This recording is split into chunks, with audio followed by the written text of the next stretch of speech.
It's very interesting how you have these conspiracy theorist types, namely StormCloudsGathering, who imagine that there is this elite. Now, I believe in an elite in a sense in that there are universities and politicians and news media, and these form what I've dubbed the triangle of shit. So there obviously is an elite, and we can call this an elite, and it's a bit more broad based, and it's not, they don't meet up at elite headquarters. It's more of a cultural thing among this group of people that has a disproportionate amount of power and cultural trends, and this group of people has disproportionate influence on everyone else. Now, these groups of people are adamantly anti what they call racist, right? And that's the word they use, but more specifically, what they actually say is that racial identity needs to be abolished. That one should not identify with being black, they need to identify with being an American. They can't identify with being mestizo, that's racism, they have to identify with being an American. They can't identify with being European, they have to identify with being American, right? Religious tolerance and religious pluralism is part of this. Don't identify with being Muslim or Mormon or some sort of radical Protestant or Catholic. Don't identify with any of that religious fanaticism. Have religious tolerance and identify as an American. This is what all multi-ethnic empires do, right? And this is what the United States is doing. So these people who come in and they say that the powers that be want to promote racial division, you're a fucking fool. You're an absolute moron to an unbelievable degree. Right? All the institutions and all major media outlets, universities, okay, and congressmen are all adamantly against any racial identity whatsoever. Okay? In the same way that the Austro-Hungarian Empire was very much against Slovakian identity, or Czech identity, or Croatian identity, or Polish identity. Okay? Because those identity groups, once formed, broke up the empire. Okay, you see a similar thing with India. You see a similar thing with Yugoslavia. Right, multi-ethnic empires. When those ethnicities began to see themselves more of their ethnicity and stop identifying with the empire begins to break apart. So those who want to keep centralized control are going to want to prevent any particular religious or racial identity. Okay? Unity keeps the United States alive, and it keeps their corporatist, Federal Reserve, military-industrial complex, banking cartel system alive. Okay?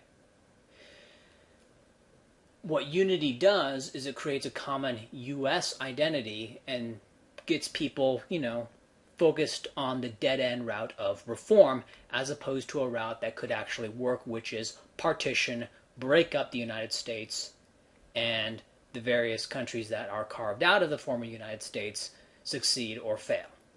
Right? So, but what unity does, what a unified identity does, as Americans does, is it gets people trying to reform the system, which never is reformed, which fails. Now, I'm not saying that this is some sort of planned conspiracy. I don't believe in top-down planned conspiracies. I'm just saying that this is what is. Okay. Now,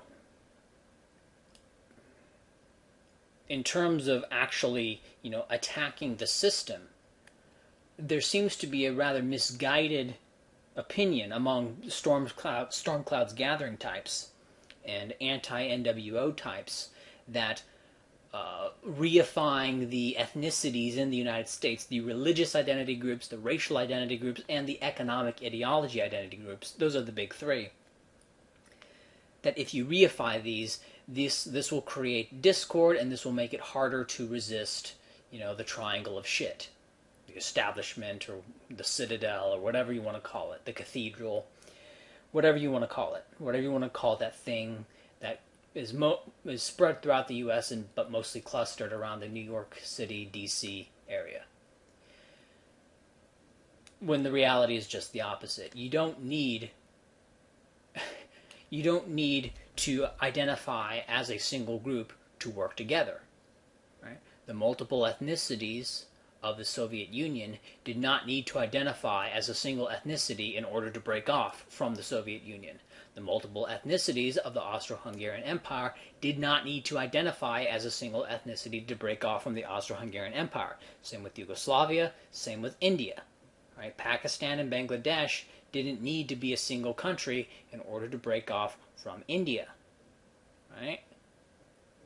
And all of the various ethnicities in, say, the Roman Empire did not need to identify as a single ethnicity in order to break off. They just all needed to pull together for the partition, and then they could go their separate ways. That's it. There's no need for unity. Okay? And, some people may point to the rise of racism and racist ideologies when there's economic downturn. And of course they point to Hitler. Well, the racial views that what are called white nationalists today are, in terms of the actual policy proposals, are basically what the British Empire had, right? Or basically what Australia had, what Canada had, what the United States had at the time that they were fighting Nazi Germany. That's what it is. And so to say that these racial policies are inherently Nazi or Naziistic is inane. It's retarded, right? The reason that the great harm caused by Nazi Germany was not immigration controls. Okay, and in fact, by having immigration controls and keeping, whatever smart blacks there were in Africa, for example, probably ended up helping Africa, as opposed to helping the narrow self-interests of the super smart doctors who were in, say, East Africa at the time. Right? And another thing that the Nazis had is they had racial views that are completely at odds with what modern-day racial hereditarians hold. Okay, the racial views that I hold, their development can trace back to mostly British people. Right? It has nothing to do with the racial views of the Nazis or their mythical Aryan race or their idea of Slavic inferiority or their insane OCD views of what the Jews were doing. Okay, it has nothing to do with any of that. My views on race are basically in line with those of Abraham Lincoln and Winston Churchill. Okay, so to say that this is Nazi, this is you just being ignorant of history if you say that that has anything to do with Nazism. Now, like Nazism, okay, communism tends to become more popular when economic times are tough. Well, whoop-de-doo. When things get bad, people become more open to radical change. When there's economic downturn, radical parties tend to do better. And what you're looking at is you're looking at a generalized collapse of the faith in the United States. And so when people have less faith in the United States, they turn back to what their true ethnicities are. Either their religious ethnicities, you see a rise in religious fanaticism, okay, their racial identities, or they become more interested in their particular economic ideology against what is, the consensus view in the United States. Right? As the United States has economic downturn, there's less faith in that, and the other ethnicities grow in response. Right? And that's what you're saying. Okay? And another thing, racial identity is natural. It's different to different degrees in different people, but it is not something that can be stamped out. It's not like a religion. Okay, so people have this idea that, we'll educate people and that'll stamp out the bad idea. Well, that works if the idea itself is a product of some sort of conscious effort, for example, Islam. People are not naturally Muslim. They have to be indoctrinated to become Muslim. That can be done away with because you take them out of that environment, you put them in re-education camps, or you take them as children before they can be indoctrinated. And in that way Islam will go away, and you can kill Islam in that way. You can't do that with what is called racism, i.e. racial identity, because racial identity is something that's always there. It's like trying to kill objectifying women, right? You can suppress it, right? You can condition people to constantly check their innate tendencies in what are called racist and misogynistic, primal, blah, blah, blah. You can check those things and you can limit those things. But as soon as the limiting force is weakened, and this includes faith in the United States and includes a weakening in a faith in the United States' institutions, people start to not believe that anymore. Okay? If, for example, the universities were exposed as to be in general one great giant scam, and the social sciences in particular having no predictive power, well, that would cause people to question the anti-racist conditioning, or what goes by the name of anti-racism.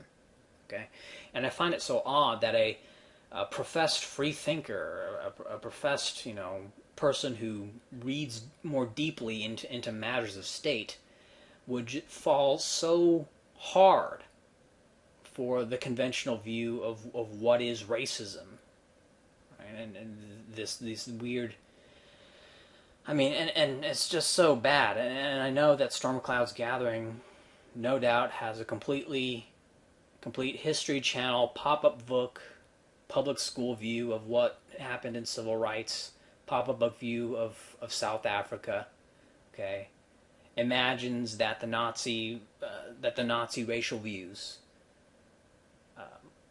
and the idea of a mythical Aryan race that originated somewhere in Central Asia and whose traits are the best preserved in Nordic people, i.e. people from Scandinavia, and Germany being close to that, but not the ideal. The ideal was, of course, in people from Norway and Sweden and all that stuff, right? And to imagine that people who believe in human regional differentiation and value their own biological group, as an end over others, not necessarily that they mean ill on others, but that they value their own, kind of in the same way that you'll value the well-being of your extended family over that of a stranger, right? That's kind of the same principle, right? And some people may say that this is inherently hateful or tends to hate. Well, it's kind of like saying that family identity tends to hatred of non-family. It's juvenile. It's asinine, and it comes from not having. It comes from a very poor reading of history. It comes from not knowing what the British Empire, for example, did and what its justifications were, or what South African apartheid really was and what its justifications were, right? It's this idea that there were these. It's kind of cartoonish, actually, in terms of imagining what actually went on from the years 1800 to 1965, or in the case of South Africa, 1993. And it's really disappointing that someone who fancies himself as someone who peels the layers would take such institutionalist, authoritarian, kind of what I call regime flavor, right? The regime flavor views of history.